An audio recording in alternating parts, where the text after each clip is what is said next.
இந்த வீடியோல bonding in metal carbonate கான்செப்ட்ல இருக்கக்கூடிய previous year question தான் பார்க்க போறோம். First question, what is the correct description of the bonding in metal carbonate? 4 option கொடுத்திருக்காங்க. இந்த 4 ஆப்ஷன்ல எது கரெக்ட் ஆன்சர் கண்டுபிடிக்க முன்னாடி இந்த bonding in metal carbonate கான்செப்ட்ல sigma bond and pi bond எப்படி ஃபார்ம் ஆகுது அப்படி நம்ம டீடைலா பார்த்துட்டு அப்புறம் இந்த क्वेश्चन ஆன்சர் சால்வ் பண்ணலாம். ஃபர்ஸ்ட் பாருங்க, bonding in metal carbonate. In metal carbonyl, the bond between metal atom and carbonyl ligand consists of two components. Metal carbonyl la metal atomukku இந்த carbonyl ligandukku form ஆகக்கூடிய bond நம்ம two component separate பண்ணலாம். அதுல first வந்து electron per donation from the carbon atom of carbonyl ligand into vacant d orbital of central metal atom. இந்த carbonyl ligandல இருக்கக்கூடிய carbon atomல இருந்து electron pair வந்து central metal atomோட vacant d orbitalக்கு வந்து donation நடக்கும். Okay, இந்த எலக்ட்ரான் பேர் டொனேஷன் நடக்கிறதுனால மெட்டலுக்கும் CO லிகாண்டுக்கும் இடையில சிக்மா பாண்ட் ஃபர்ஸ்ட் ஃபார்ம் ஆகும்.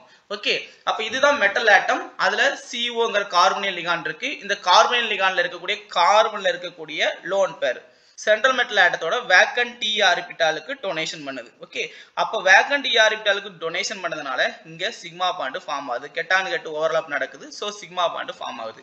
ஓகே, இதுதான் first component. Second component, the sigma bond formation increase the electron density in metal d orbital and make the metal electron rich. அப்ப metal d orbitalக்கு carbonyl ligand electron donation பண்றதுனால metal d orbital வந்து electron ரிச்சா மாறுது. So metal d orbital இருந்து electron வந்து மறுபடியும் CO லிகாண்டுக்கு பேக் டொனேஷன் நடக்குது. ஓகே, இதுதான் second component. Okay, in order to compensate for this increased electron density field metal d orbital. Okay, அப்ப d orbital வந்து உங்களுக்கு எலக்ட்ரான் டென்சிட்டி வந்து அதிகமாகறனால இத காம்பன்சேட் பண்ண இந்த metal d orbital interact with empty 5 star orbital on the carbonyl ligand. அப்போ carbonyl ligandல இருக்கக்கூடிய empty 5 star orbitalக்கு எலக்ட்ரான் வந்து டொனேட் பண்ணுது, பேக் டொனேஷன் பண்ணுது. இதுதான் CO ஓட மாலிகுலர் ஆர்பிட்டால் டயகிராம். இதுல லெஃப்ட் சைடுல நம்ம கார்பன் எடுத்திருக்கோம். ஓகே, கார்பனோட electronic configuration 1s2 2s2 2p2.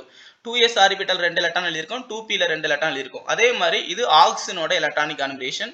Okay, atomic orbital எழுதிருக்கும் 2s ஆர்பிட்டால், 1s ல 2 எலக்ட்ரான், 2s ல 2 எலக்ட்ரான், 2p ல 4 எலக்ட்ரான். ஓகே, இப்போ நம்ம கார்பன் அண்ட் ஆக்சிஜன் ரெண்டையும் கம்பேர் பண்ணும்போது கார்பனோட 2s ஆர்பிட்டாலுக்கு எனர்ஜி அதிகமா இருக்கும் ஆக்சிஜனை கம்பேர் பண்ணும்போது.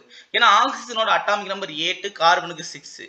ஆக்சிஜன் வந்து அட்டாமிக் நம்பர் அதிகமா இருக்கிறதுனால நியூக்ளியர் சார்ஜ் அதிகமா இருக்கும். சோ ஸ்மால் சைஸா இருக்கிறதுனால இந்த 2s ஆர்பிட்டாலோட எனர்ஜி லெவல் வந்து கார்பன்ல இருக்கக்கூடிய 2s ஆர்பிட்டாலோட எனர்ஜி லெவலோட கம்மியா இருக்கும் ஆக்சிஜனுக்கு.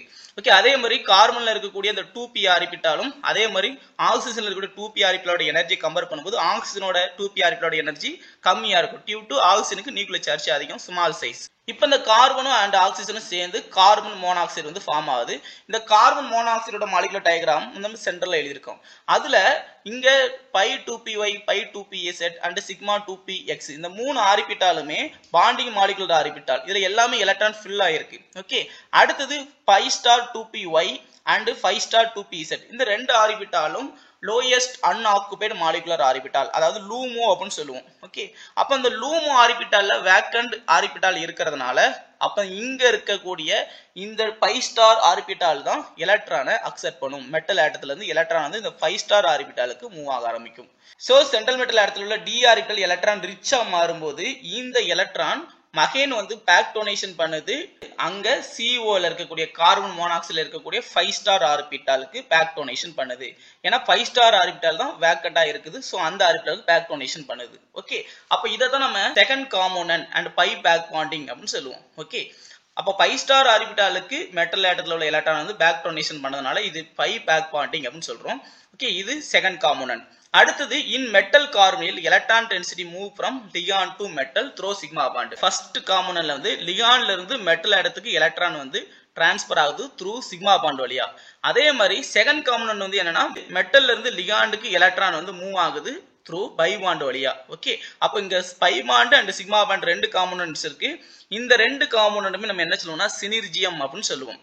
இந்த சினர்ஜெட்டிக் எஃபெக்ட் நடக்கிறதுனால மெட்டல் ஆட்டத்துக்கும் அதே மாதிரி கார்பனைல் லிகாண்டுக்கும் இடையில பாண்ட் ஸ்ட்ரென்த் வந்து ரொம்ப ஸ்ட்ராங் ஆகுது. ஏன் அப்படின்னா இந்த மெட்டல் கார்பனைல்ல ஃபர்ஸ்ட் மெட்டல் ஆட்டத்துக்கும் லிகாண்டுக்கும் இடையில சிக்மா பாண்ட் ஃபார்ம் ஆகுது. அதே மாதிரி ரெண்டாவது வந்து மெட்டல் ஆட்டம் எலக்ட்ரான் ரிச் ஆகிறதுனால பேக் டொனேஷன் நடக்கும்போது அங்க பை பேக் பாண்டிங் ஃபார்ம் ஆகுது. ஓகே, அப்போ இங்க 2 பாண்ட் ஃபார்ம் ஆகுறதுனால இங்க பாண்ட் வந்து ஸ்ட்ரென்த்தா இருக்கும். ஓகே, அப்போ இங்க 2 பாண்ட் ஃபார்ம் ஆகுறதுனால இங்க பாண்ட் ஸ்ட்ரென்த் வந்து அதிகமா இருக்கும். ஓகே, சினர்ஜெட்டிக் எஃபெக்ட் நடக்கிறதுனால. அடுத்தது the metal to ligand by back bonding result in the increase in metal carbon bond strength and bond order increases. by back bonding form ஆகிறதுனால மெட்டலுக்கும் லிகாண்டுக்கும் இடையில இருக்கக்கூடிய பாண்ட் ஆர்டர் இன்க்ரீஸ் ஆகும். ஓகே, இப்போ ஃபர்ஸ்ட் மெட்டலுக்கும் லிகாண்டுக்கும் இடையில சிக்மா பாண்ட் ஃபார்ம் ஆகும். ஹெட் ஆன் ஹெட் ஓவர்லாப் நடக்கும். ஸோ சிக்மா பாண்ட் ஃபார்ம் ஆகும். So single bond. ஓகே, அடுத்தது எலக்ட்ரான் வந்து ரிச் ஆகிறதுனால சென்ட்ரல் மெட்டல் ஆட்டத்துல சென்ட்ரல் மெட்டல் ஆட்டம் மறுபடியும் பேக் டொனேஷன் பண்ணும் கார்பனில் லிகாண்ட்ல உள்ள 5 ஸ்டார் ஆர்பிட்டாலுக்கு. அதனால பை பேக் பாண்டிங் ஃபார்ம் ஆகும். ஸோ இங்க 2 பாண்ட் இருக்கும். மெட்டலுக்கும் கார்பனுக்கும் இடையில உங்களுக்கு பாண்ட் ஆர்டர் இன்க்ரீஸ் ஆகுது. பாண்ட் ஆர்டர் இன்க்ரீஸ் ஆயிடுச்சு அப்படின்னா பாண்ட் ஸ்ட்ரென்த்தும் இன்க்ரீஸ் ஆகும். அதே மாதிரி இந்த கார்பனுக்கும் ஆக்சிஜனுக்கும் இடையில இருக்கக்கூடிய பாண்ட் ஆர்டர் வந்து டிகிரீஸ் ஆகுது. ஓகே, ட்ரிபிள் பாண்ட் இருந்தது, இப்போ டபுள் பாண்டா மாறுது. பாண்ட் ஆர்டர் மெட்டலுக்கு பை பேக் பாண்டிங் நடக்கும்போது இந்த CO-க்கு இடையில இருக்கக்கூடிய பாண்ட் ஆர்டர் டிகிரீஸ் ஆகும். பாண்ட் ஸ்ட்ரென்த்தும் டிகிரீஸ் ஆகும். அதுல first metal and carbon bond pi back bonding நடக்கிறதுனால மெட்டலுக்கும் கார்பனுக்கும் இடையில உள்ள பாண்ட் ஆர்டர் வந்து இன்க்ரீஸ் ஆகும்.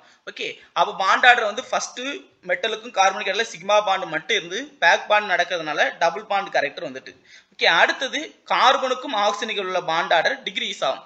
கார்பனுக்கும் ஆக்சிஜனுக்கு இடையில பாண்ட் ஆர்டர் டோட்டலா 3 பாண்ட் இருந்துச்சு, இப்போ பாண்ட் ஆர்டர் 2 டிகிரீஸ் ஆகுது.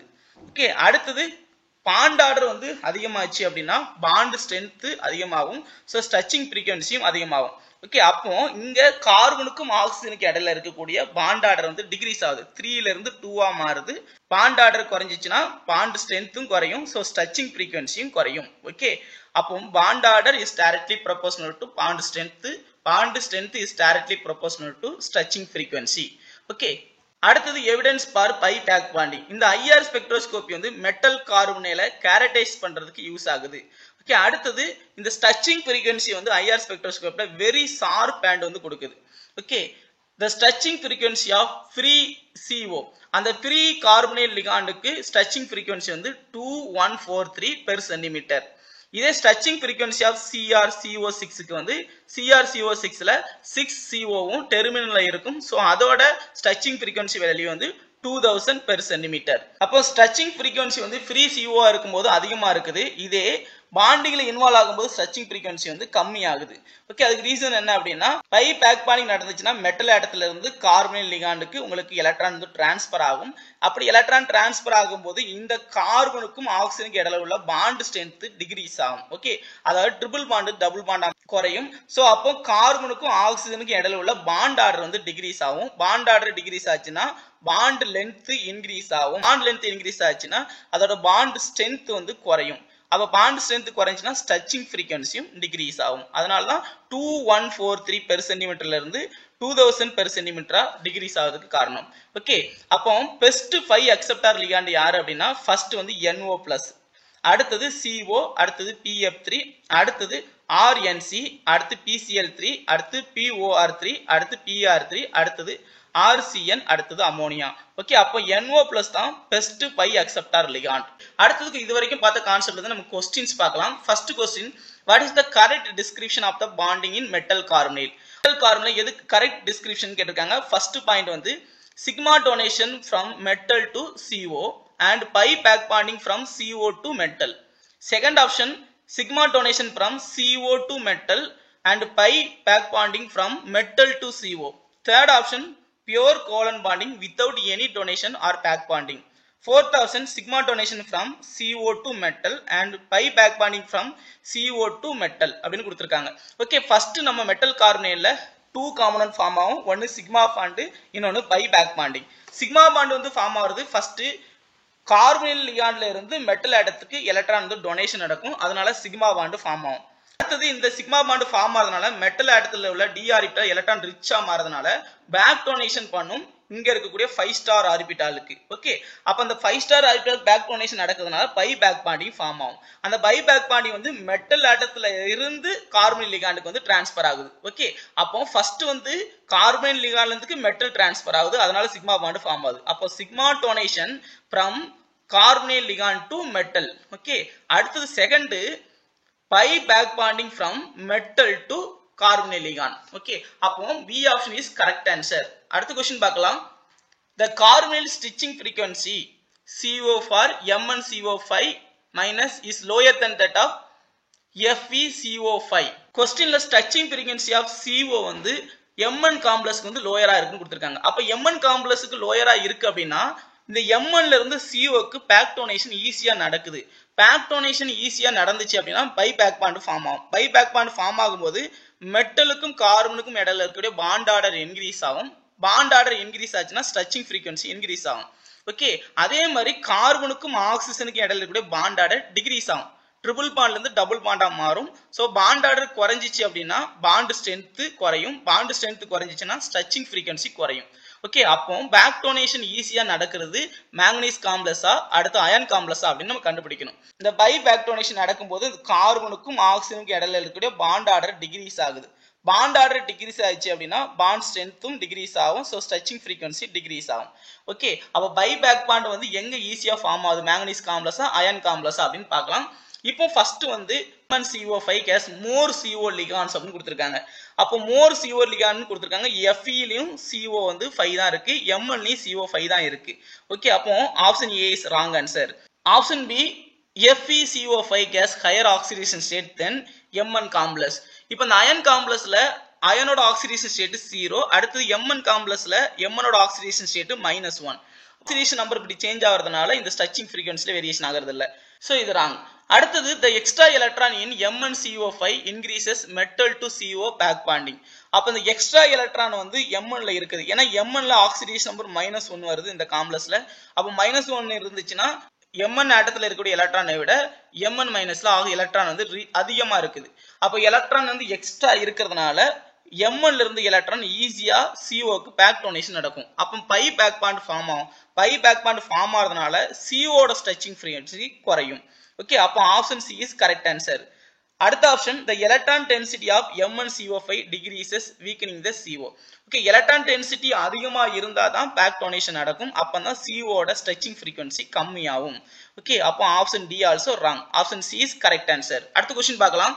the stretching frequency of CO in terminal CO ligands is generally.